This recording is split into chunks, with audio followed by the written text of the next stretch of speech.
আমি তো কারো মুখাপেক্ষী নই, আমার তো সব আছে। আমার ধনবল আছে, আমার জনবল আছে,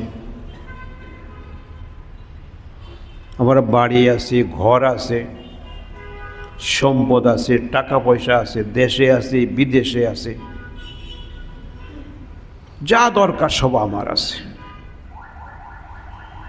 কেন আবার রবকে মানতে যাব? আরেকজন আল্লাহ পাকের অশেষ শুকরিয়া, যিনি আমাদেরকে পৃথিবীতে সবচেয়ে সম্মান দিয়ে, মর্যাদা দিয়ে, সকল মখলুকের মাঝে আমাদেরকে সবচেয়ে সুন্দর গঠন দিয়ে সৃষ্টি করেছেন। আমাদেরকে সর্বশ্রেষ্ঠ উম্মার, সর্বশ্রেষ্ঠ নবীর উম্মা হওয়ার সুযোগ করে দিয়েছেন।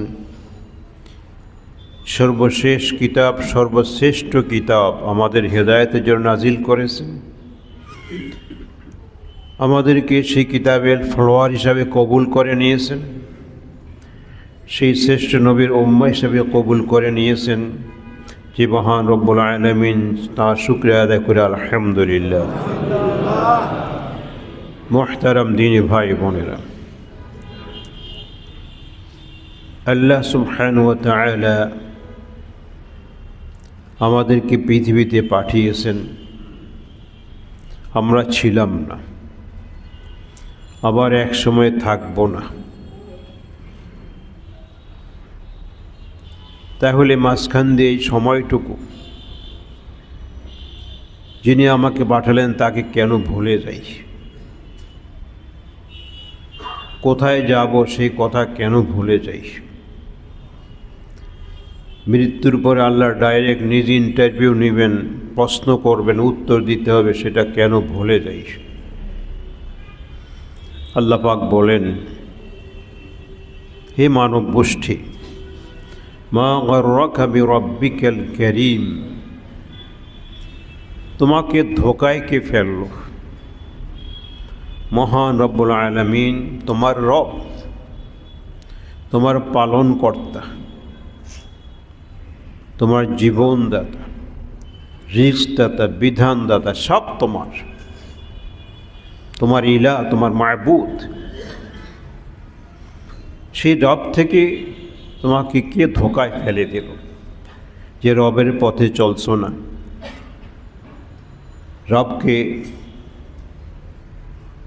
কোনো পরোয়াই করতেছো না, জীবনটা চালাতে নির্দেশের কোনো পরোয়া করো না। অথচ আল্লাযী খালাকাকা, তিনি তোমাকে সৃষ্টি করেছেন। তুমি তো এই পৃথিবীতে ছিলে না। আজকে তোমার 30 বছর, 40 বছর, 50 বছর, এর আগে তুমি কোথায় ছিলে? হাল আতা আলাল ইনসানি হিনু মিনাদ দাহরি লাম ইয়াকুন শাইআম মাযকুরা।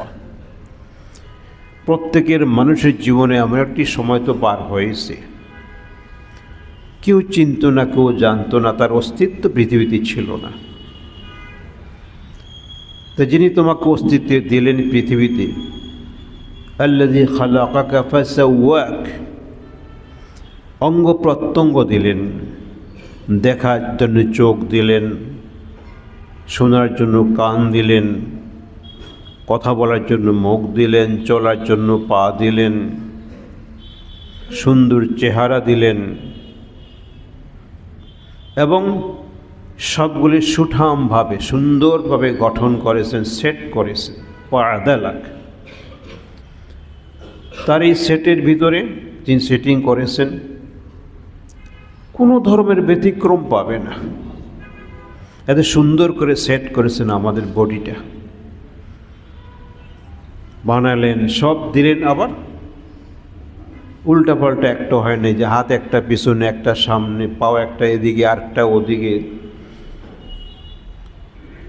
এমন কিছু করেননি।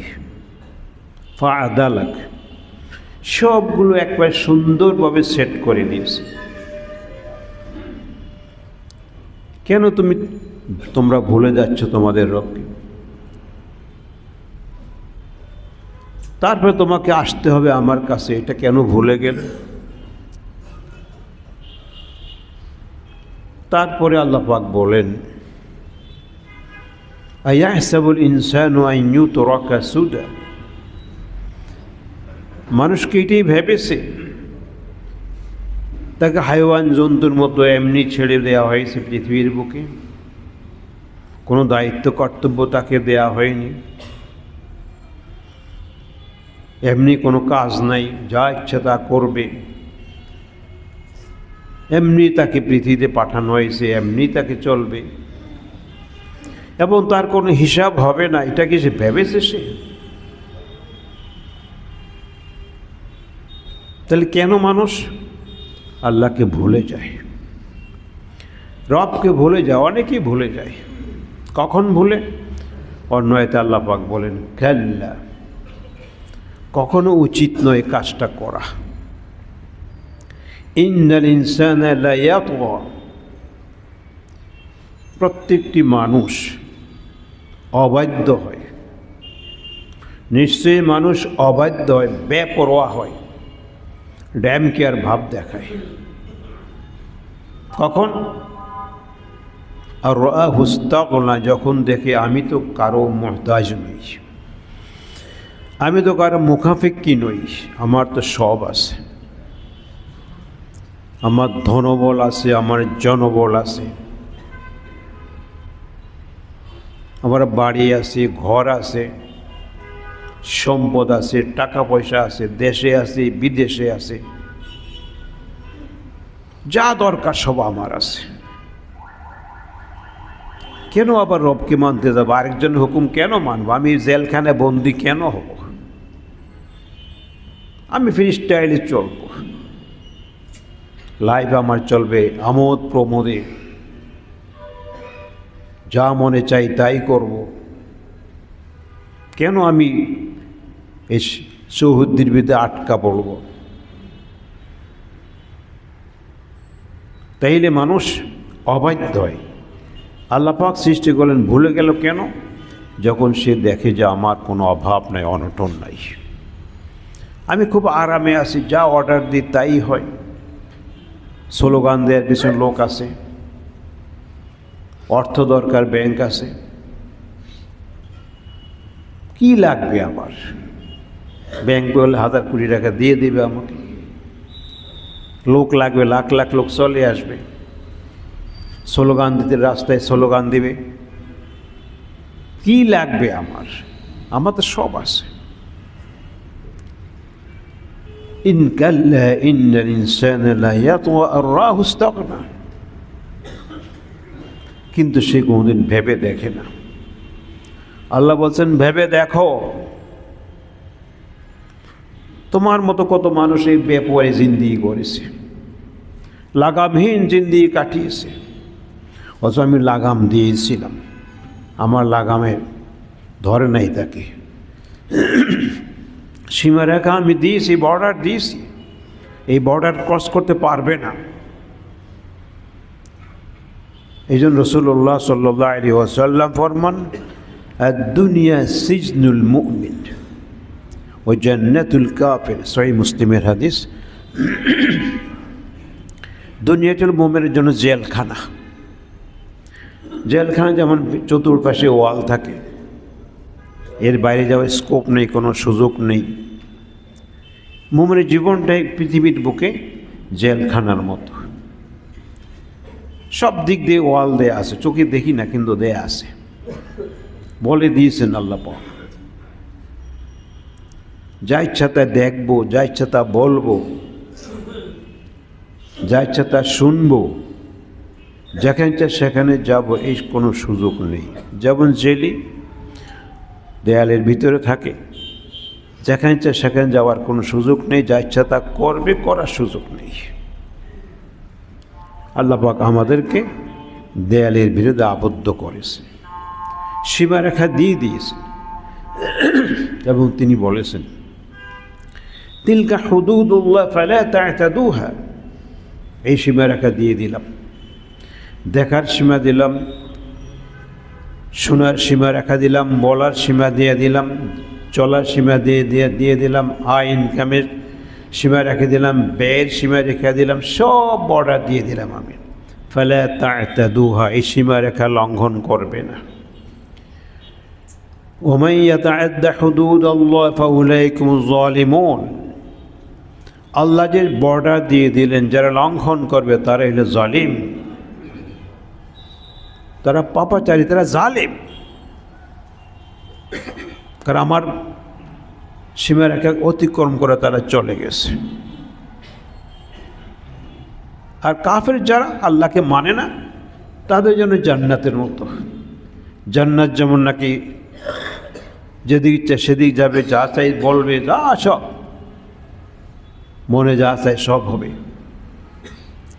কিন্তু এই দুনিয়ার জীবনে মনে যা চায় তা করা যাবে না, এখানে সীমারেখা দেয়া আছে। কাজেই যারা এই সীমারেখা মানতে চায় না, সীমা লঙ্ঘন করে, বেপরোয়া জিন্দেগি কাটায়, আল্লাহ বলেন এটা করা উচিত না। তা দেখা উচিত তাদের আশপাশ, তাদের অতীত বর্তমান কি হচ্ছে। বাসার এত বছর জুলুম অত্যাচার নির্যাতন করলো, কোথায় চলে গেল, হারিয়ে গেল। সে তো মনে করছে সব আমার, কোথায় চলে গেল। ইরান পাহলবি 35 বছর শাসন করে কোথায় চলে গেল, দেশে মরতেও পারল না। ফিলিপাইনে মার্কোস কোথায় চলে গেল। এর অতীতে আরও রয়েছে, ফেরাউন নমরুদ রয়েছে, কোথায় হারিয়ে গেল তারা। তারাও তো একসময় এরকম বাহাদুরি দেখিয়েছে, আনা রব্বুকুমুল আ'লা, আমি তো সব, আমার চেয়ে বড় রব আবার কে থাকতে পারে। এই যুগে যুগে এই সমস্ত ফেরাউনরা আসে। যখন আমাদের দেশ থেকে চলে গেল, একা তো যায় নাই, গোটা সব খতিব সাহেবও পালায়, বিচারপতিও পালায়, অমুক পালায়, সব পালায়। কি হয়ে গেল দেশ, সব পালাইতে হচ্ছে। প্রভোস্ট পালায়, ভিসি পালায়, প্রিন্সিপাল পালায়, দুদকের চেয়ারম্যান যে অন্যকে ধরে দুদক হেও পালায়। তার সব তো পালিয়ে গেল, চোখের সামনে তো ঘটনা। কে পালায় নেই, সব পালাইতেছে। তাহলে এরপরে মা গর রাখাবি রব্বিকাল কারীম, তাহলে ধোকায় কেন পড়লাম? ওরাও তো মনে করেছিল আমি তো সব। 28 সাল, 41 সাল শতবার্ষিকী উদযাপন করব, রজত জয়ন্তী করা হবে, কত কিছুই তো। অথচ দুপুরে খাবার রেডি ছিল, খাবারটা খেয়ে যেতে পারে নাই, অন্যরা খেয়েছে। বড় বড় মাছ চাষগুলো খাইতে পারে না, হাঁস চাষগুলো খাইতে পারলো না। এগুলোকে আমাদের সামনে কোনো নসিহত আনে না, উপদেশ নিয়ে আসে না, এমনি ছেড়ে দেয়া হবে। এর কারণ বেপরোয়া জিন্দেগি, আল্লাহর প্রতি বিশ্বাস আমাদের নাই। আল্লাহর প্রতি বিশ্বাস থাকতো আমাকে ধরা খেতে হবে, গ্রেপ্তারি পরোয়ানা আসবে, যে কোনো মুহূর্তে চলে আসবে গ্রেপ্তারি পরোয়ানা। এই কথাতে বিশ্বাস থাকতো, তাহলে কখনো সীমারেখা লঙ্ঘন করে কেউ চলতে পারে না। যখন এই বিশ্বাসটুকু না থাকে, মনে সন্দেহ থাকে দিন সম্পর্কে, ইসলাম সম্পর্কে, কিসের আবার পরকাল, কিসের কোথায় হিসাব কিতাব, আমি তো সব। আল্লাহ পাক বলেন ফি কুলুবিহিম মারাদ, ওদের অন্তরে বিমার আছে, রোগ সৃষ্টি হয়েছে। রোগটা কি? আল্লাহর প্রতি ঈমান আনা দরকার ছিল, পরকালে জবাবদিহিতার সম্মুখীন হতে হবে, পরকাল আছে, মরতে হবে, জবাব দিতে হবে। এই ব্যাপারে তাদের অন্তরে সন্দেহ আছে, অন্তরটা পরিষ্কার না, ক্লিয়ার না। ফাযাদাহুমুল্লাহ মারাদা, যখন অন্তরে বিমার আছে, মরদ আছে, দিন সম্পর্কে ক্লিয়ার আইডিয়া নেই, আল্লাহ সম্পর্কে জানে না, আমার গন্তব্যস্থল কোথায়, আইনাল মাফার, কোথায় যাব আমি জানি না। তখনই যা মনে চায় তা করে। কারণ একজন মানুষ যদি চিন্তা করে আমি যে ঘুষটা নিচ্ছি, আমি যে জিনা করছি, আমি যে কবরের সাহায্য চাচ্ছি, আমি যে মূর্তি পূজা করতেছি, এই মুহূর্তে যদি মালাকুল মউত চলে আসে আমার অবস্থাটা কি দাঁড়াবে? এই ভয় যদি থাকতো তো মানুষ অন্যায় কাজ করতে পারে না, সীমা লঙ্ঘন করতে পারে না। আমার চোখের সামনে কত মানুষ মরতেছে, বড় বিল্ডিং করেছেন, কেউ কি থাকতে পেরেছে বিল্ডিংয়ে? আপনি তো আপনার বাপকে নামিয়ে নিয়েছেন এই বিল্ডিং থেকে। আপনার বাপ বিল্ডিং করেছে, আপনার জন্য বিল্ডিং করলো, সুন্দর করে সাজালো, আপনি তো আপনার বাপকে নামিয়ে আনলেন, আপনি তো আপনার মাকে এই বাড়ি থেকে নামিয়ে নিলেন, উঠতে দিলেন না। আর তাহলে আমার জীবনে কি এটা ঘটবে না? এটা কি কোনোদিন চিন্তায় আসে না? আজকে আমার বাপকে আমি, যে বাপ এত কষ্ট করে আমাকে লালন পালন করলেন, যে বাপ কষ্ট করে মাথার গাম পায়ে ফেলে সুন্দর বিল্ডিং তৈরি করলেন, ভালো ভালো টাইলস, ভালো ভালো সব কিছু দিয়ে এটাকে ফিটিং সিজ হাবি জাবি যা আছে এত সুন্দর করে করলেন, আমারও বাপে করলেন, সেই বাপকে আমি বাড়ি থেকে বের করে দিচ্ছি। অন্য কেউ নয়, কোনো ডাকাত ছিনতাইকারী নয়, আমি তার ছেলে, আপনজন। স্ত্রী বলে তাকে বার করো, যে স্ত্রী ছাড়া চলে না, স্ত্রী বলে বের করো তাকে বাড়ি থেকে, ঘর থেকে বের করে নিয়ে যাও। ছেলে মারা গেলে বাপকে বের করে নাও। বাপকে বের করছি, ভাইকে বের করতেছি, আমার জীবনে ঘটবে না? আমাদের কালকেই তো ঘটতে পারে, আজকে বিকালও ঘটতে পারে, কোন সময় ঘটবে না? তাইলে এরপরে মা গাররাকা বিরব্বিকাল কারীম, ধোকায় কেন পড়লা? ওই ধোকা, ইবলিস তোমাকে ধোকা দিচ্ছে, প্রতারণা করছে তোমার সাথে। আল্লাহ বলেন মা গাররাকা বিরব্বিকাল কারীম, তোমার বিশ্বাস হয় না? তোমার চোখের সামনে তোমার বাপকে নামাইতেছো, চোখের সামনে মাটিতে রেখে আসতো, বিশ্বাস হয় না, এরপরও সন্দেহ, এরপর লাগামহীন জিন্দেগি, বেপরোয়াই জিন্দেগি।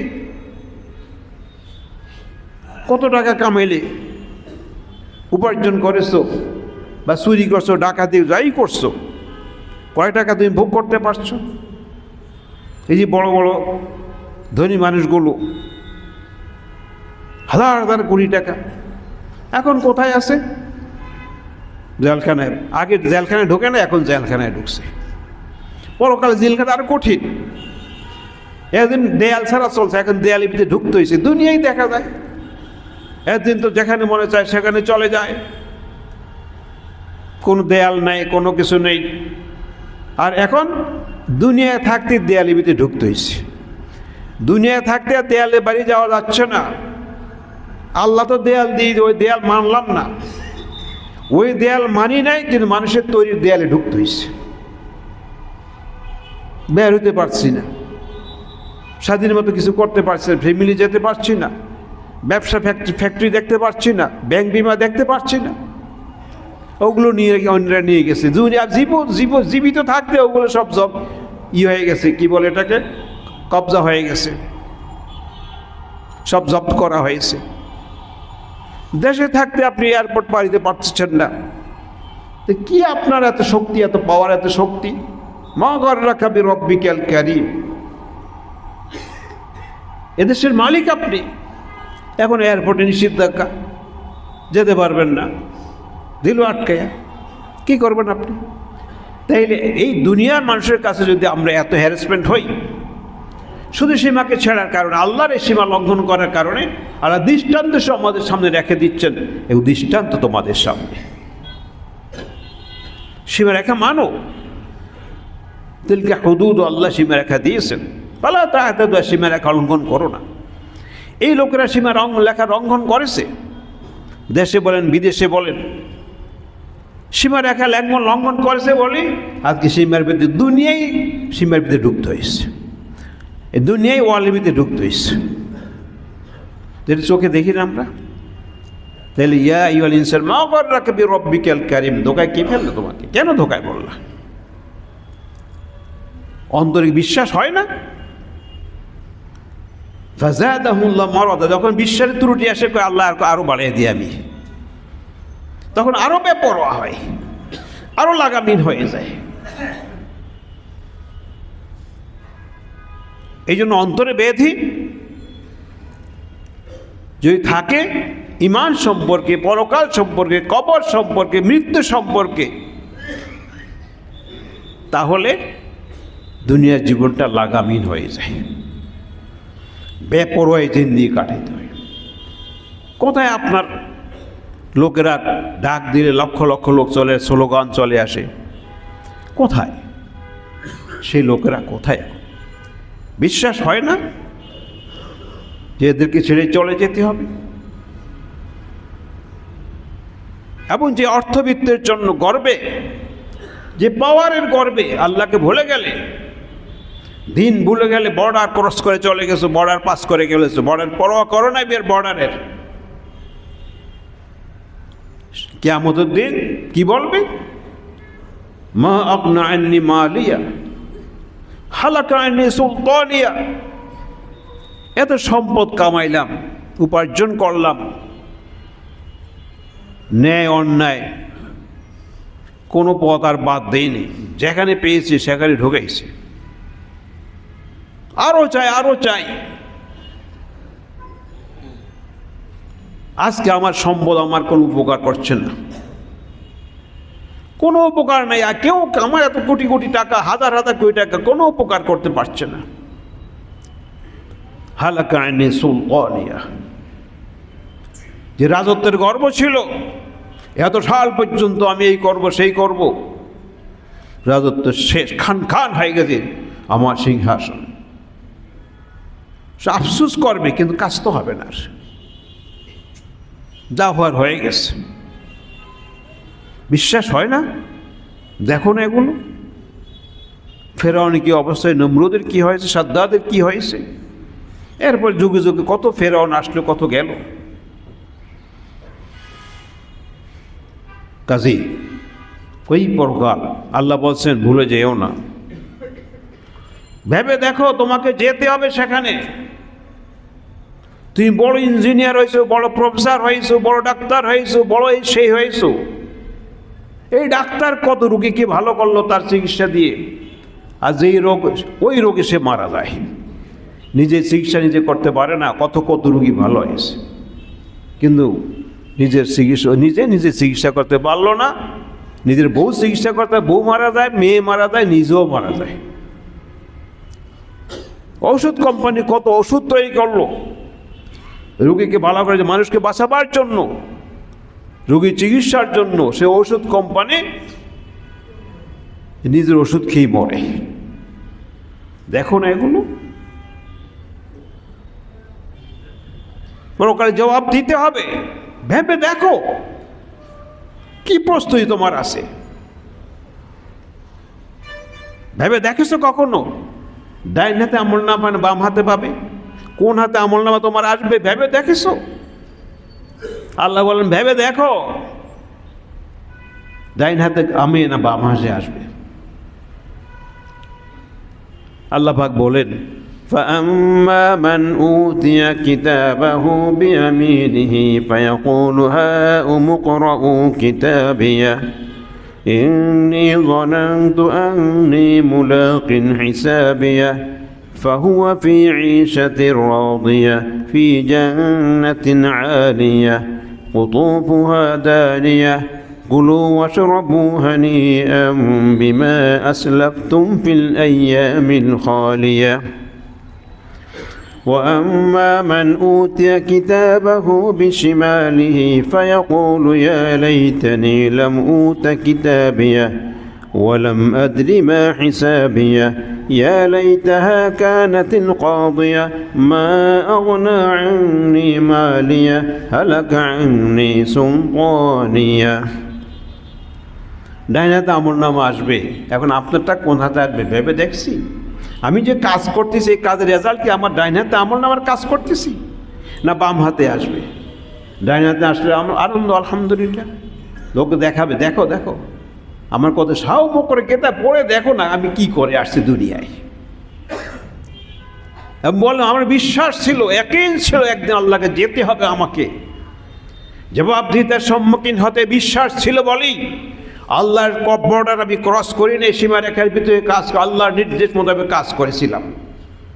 বিশ্বাস ছিল, আমার ইয়াকিন ছিল। আর বাম হাতে যদি আসে আফসোস করবে, আল্লাহ এটা কি হইল, শুধু আফসোস করবে, হায় রে সব শেষ হয়ে গেল, আমি তো কিছুই করতে পারলাম, আমার তো বিশ্বাসই ছিল না একটা জগৎ আসবে। লোকেরা বলছে, আলেমুল্লাহ বলছে, কতই তো বলে, ভয় দেখাবার জন্য কত কথাই তো বলে, বিশ্বাস করি নেই। তাহলে আপনি ভেবে দেখেন, আল্লাহ বলছে ভেবে দেখো, ডাইনে হাতে আসবে না বাম হাতে আসবে? এই সুন্দর চেহারা কি সুন্দর থাকবে না মলিন হয়ে যায়, কালো হয়ে যাবে? ভেবে দেখেছি আমি যে কর্মকাণ্ড করছি, এই কর্মকাণ্ডের মাধ্যমে আমার চেহারাকে উজ্জ্বল হবে না মলিন হয়ে যাবে? আল্লাহ পাক বলেন, ইয়াউমা তাবিয়াদ্দু ওয়ুজুহু ওয়া তাসওয়াদ্দু ওয়ুজুহ ফাআম্মা আল্লাযীনা আসওয়াদ্দাত ওয়ুজুহুহুম আকাফারতুম বা'দা ঈমানিকুম ফাযূকুল আযাবা বিমা কুনতুম তাকফুরুন وأما الذين ابيضت وجوههم ففي رحمة الله هم فيها خالدون। সেই বিচারের দিবসে কারো চেহারা উজ্জ্বল হবে, কারো চেহারা মলিন হবে। আলাইহা কাতারা, মনে হয় মাটি মেখে দিছে এরকম হবে, ময়লা ধুলা ময়লা মেখে দেওয়া হয়েছে এরকম মনে হবে। যারা চেহারা কালো হবে, মলিন হবে,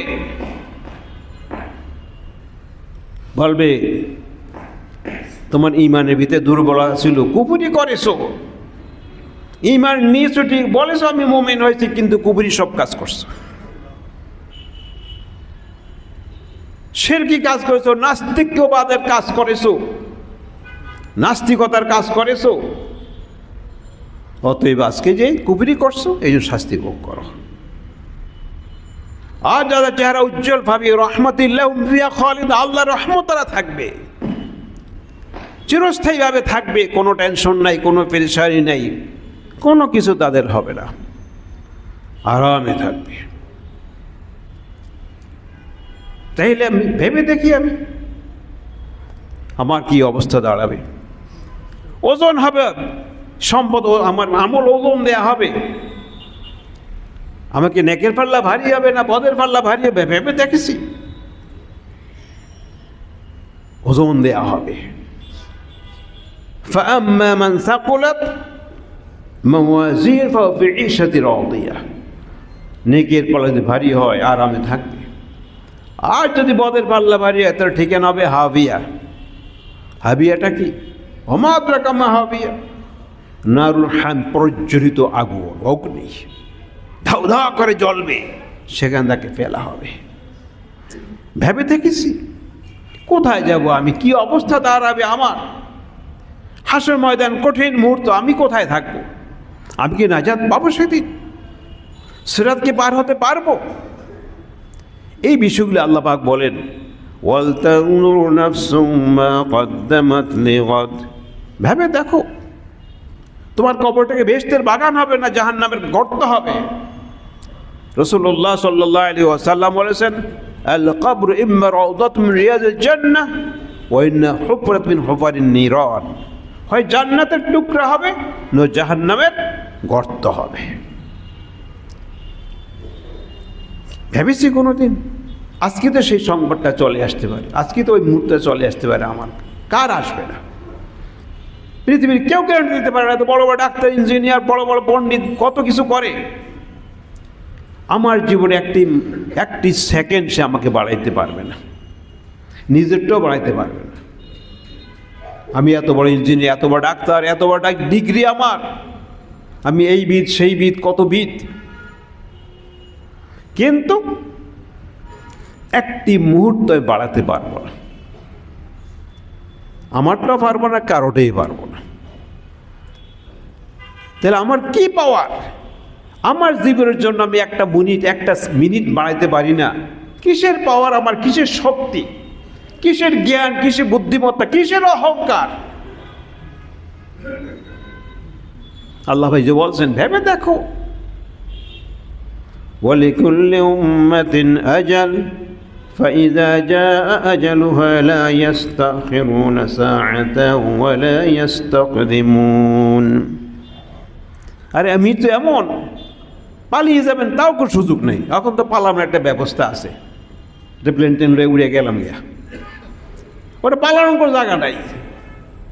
أينما تكونوا يدرككم الموت ولو كنتم في بروج مشيدة। যত সুদূর দূরকে থাকো না কেন, মৃত্যু টাইমলি ওখানেই পৌঁছবে, একবার কাটায় কাটায় সেখানে গিয়ে হাজির হবে। ওখানে পালানো যায়, আইনাল মাপার, পালাবে কোথায়? এখন তো পালাই বলে এদিক কিছুদিন যায় থাকা টাকা যায়, বন্ধু বান্ধব আছে জায়গা দেয়, তখন তো কেউ জায়গা দিবে না। কাজী আল্লাহর ডাকে সাড়া দিয়ে, ইয়া আইয়ুহাল্লাযীনা আমানু ইত্তাকুল্লাহা ওয়াল তানজুর নাফসুম মা কদ্দামাত লিগাদ ওয়াত্তাকুল্লাহা ইন্নাল্লাহা খাবীরুম বিমা তা'মালুন। হে ঈমানদার মুমিন, আল্লাহকে ভয় করো। আসতে হবে আমার কাছে, আমি ইন্টারভিউ নিব, তোমার ডাইরেক্ট ইন্টারভিউ, আর কেউ কারোকে রাখবো না। 5টা প্রশ্ন করবেন, রেডি আছি আমি। আজকে মরলে তো প্রশ্নের সম্মুখীন হতে হবে, রেডি আছি। কাজী ওমর বলেছেন, হাসিবু আনফুসাকুম ক্বাবলা তুহাসাবু বাইনা ইয়াদাই রাব্বিকুম। রবের সামনে হিসাব দেওয়ার আগে হিসাব করে নাও, ভেবে দেখো তুমি রেডি, কতটুকু প্রস্তুতি, কতটুকু তোমার রয়েছে। অতএব আসুন আল্লাহর ডাকে সাড়া দিয়ে মৃত্যুর পরের জীবন, যে সময় আসতেছে, যেটাকে আল্লাহ বারবার বলেছেন, কোরআন কারিমে অনেকবার বলেছেন, দুনিয়ার কথা এত বলেন নাই, এবং সেই জীবনটা কত বড় এটা উদাহরণ দেওয়া হয়েছে হাদিসে, মুসলিম শরীফের হাদিসে। মাদ দুনিয়া ফিল আখিরাহ ইল্লা মিসলু মা ইয়াজুল আহাদুকুম ফিল ইয়াম ফালইয়ানজুর বিমা ইয়ারজিহ। সেই মুসলিমের হাদিস। আখিরাতুল দুনিয়ার জীবনটা হলো সমুদ্রের অথই পানিতে আঙ্গুলটা ডোবালেন, এবার আঙ্গুলটা উঠান, এবার দেখেন এই সমুদ্র অথই পানির তুলনায় আপনার আঙ্গুলে কতটুকু পানি আসছে। আখিরাতের জিন্দেগির তুলনায় এর চেয়ে বেশি কি নয় দুনিয়ার স্থায়িত্ব, এর চেয়ে বেশি কিছু নয়। কাজে আসুন একটু ভেবে দেখি, চিন্তা করি। আল্লাহ কোরআন নাজিল করছেন, বারবার বলেছেন ভেবে দেখো, চিন্তা করো। আল্লাহ বলেছেন চোখ অন্ধ হয় নাই, বরং অন্তর অন্ধ হয়েছে। এখানে বিমার ঢুকছে। আপনি যদি অসুস্থ হন, চিকিৎসার জন্য যান, আর ট্রিটমেন্ট যদি না করেন, রোগ আরও বাড়তেই থাকবে, বাড়তে বাড়তে শেষ পর্যন্ত বিপদ আরও বড় হয়ে আসবে। ঠিক এমনিভাবে আমার অন্তরে যে ব্যাধি রয়েছে আর যে অসুস্থতা আমার হৃদয়ে ঢুকছে, ট্রিটমেন্ট যদি না করি, এটা বাড়তে থাকবে, বাড়তে বাড়তে একদিন এমন অবস্থায় যাব আর কোনো উপায় থাকবে না। এই জন্য ইব্রাহিম আলাইহিসসালাতু ওয়াসসালাম আল্লাহকে দোয়া করেছেন, ولا تخزني يوم يبعثون يوم لا ينفع مال ولا بنون إلا من أتى الله بقلب سليم। হে আল্লাহ, যেদিন সবাইকে উঠাবেন সেদিন আমাকে অপমান করেন না, আমাকে অপমানিত করবেন না। যেদিন এই অর্থ বিত্ত পরিবার পরিজন দল বল কিছু উপকারে আসবে না। সেদিন আমাকে আপনি অপমানিত করবেন না, আমাকে লজ্জা দিবেন না। সেদিন কি লা ইয়ানফা'ু মালুন ইল্লা মান আতাল্লাহু বিকলবিন সালিম, যার হৃদয়টা সুস্থ পরিষ্কার, কোনো ভেজাল নাই এর ভিতরে, রেজাল্টটা ভেজাল মুক্ত হৃদয়, সেদিন সেই একমাত্র নাজাত পাবে, মুক্তি পাবে, সেদিন এই বিপদ থেকে বাঁচতে পারবে। আমার অন্তরে ভেজাল ভর্তি, যেমন খাবারে ভেজাল খাইলে কোনো লাভ হয় না, শরীর খারাপ হয়। ওষুধে ভেজাল হলে খেয়ে চিকিৎসা হয় না, ট্রিটমেন্ট হয় না। অন্তরে ভেজাল যদি থাকে, যত ইমানের কথা বলেন, যত সলাত আদায় করেন, ভেজাল দূর করেন না, ভেজাল থেকে মুক্ত হননি, সলাত আপনাকে বাঁচাতে পারবে না, কোনো আমল আপনাকে রেহাই দিতে পারবে না যদি ভেজাল মুক্ত হৃদয় না হয়। হৃদয়টাকে ভেজাল মুক্ত করি। অতএব আসুন আল্লাহ পাকের ডাকে সাড়া দিয়ে হৃদয়টাকে পরিষ্কার করে, ক্লিন করে। আল্লাহ বলেছেন ক্বাদ আফলাহা মান তাযাক্কা, এটাকে যে ক্লিন করেছে, পরিষ্কার, সেই সফলতা লাভ করবে। ওয়া ক্বাদ খাবা মান দাসসাহা, এটাকে কলুষিত করেছে শিরক দিয়ে, কুফর দিয়ে, সন্দেহ দিয়ে, ইত্যাদি দিয়ে, তারা চরম ক্ষতিগ্রস্ত হবে। আসুন সে রবের ডাকে সাড়া দিয়ে যে তার কাছে যেতে হবে, এই দুনিয়ার জীবনটাকে আত্ম অহংকার ছেড়ে দিয়ে বিনয়ী হয়ে আল্লাহর দ্বীন এর সামনে মাথা নত করে, আমি হলাম মুসলিম, মুসলিম মানে আমি জীবনটাকে আল্লাহর সামনে সঁপিয়ে দিয়েছি, তাই তো মুসলিম। আমি মুসলিম হব, আল্লাহর কথা মানব না, এটা কোন মুসলিম? মুসলিম মানে হলে যে সারেন্ডার করেছে আল্লাহর সামনে, সেই তো মুসলিম। কাজে জিনিসকে সম্পূর্ণ সারেন্ডার করে বিনয়ী হয়ে। রাসূলুল্লাহ সাল্লাল্লাহু আলাইহি ওয়াসাল্লাম বলেছেন মান তাওয়াদা লিল্লাহি রাফাহুল্লাহ, আল্লাহকে খুশি করতে বিনয়ী হবেন, আল্লাহ পজিশন বাড়িয়ে দিবেন। সুবহানাল্লাহ। আমরা বিনয়ী হই একটা পদ পাওয়ার জন্য, 2 টাকা পাওয়ার জন্য, গম পাওয়ার জন্য, চিনি পাওয়ার জন্য, লাইসেন্স পাওয়ার জন্য, চাকরি পাওয়ার জন্য, 2000 টাকা, 5000 টাকা, 20,000 টাকা পাওয়ার জন্য কত করজোরে, কত বিনয়ী হই অমুকের কাছে, তমুকের কাছে। অথচ যেই জায়গা বিনয়ী হওয়া দরকার, যেখানে গেলে আমার পজিশন বাড়বে, মর্যাদা বাড়বে, চিরস্থায়ী জগতে আমি নিষ্কৃতি লাভ করতে সক্ষম হব, দুনিয়ার সম্মান দিবেন আল্লাহ পাক, সেই জায়গায় আমরা বিনয়ী হয়ে মাথা নত করি না। মান তাওয়াদা লিল্লাহি রাফাহুল্লাহ, আল্লাহ পাক আমাদের সকলকে বিনয়ী হয়ে আল্লাহর বিধানকে ভালো করে জেনে বুঝে মেনে চলার চেষ্টা আল্লাহ পাক তৌফিক দিন। অন্তরটাকে পরিশুদ্ধ করে খাঁটি হৃদয় নিয়ে, যে হৃদয়ে কোনো ভেজাল নাই, ভেজাল মুক্ত হৃদয় নিয়ে, তাওহীদের বিশ্বাস নিয়ে, খাঁটি ঈমান নিয়ে, পরকালে বিশ্বাস নিয়ে রব্বুল আলামিন দরবারে যাওয়ার চেষ্টা করি। আল্লাহ পাক আমাদের সবাইকে তৌফিক দান করুন। আকুলু কওলি হাযা ওয়া আস্তাগফিরু লাকুম ওয়া লিসাইরিল মুসলিমিন ফাস্তাগফিরুহু ইন্নাহু গফুরুর রহিম।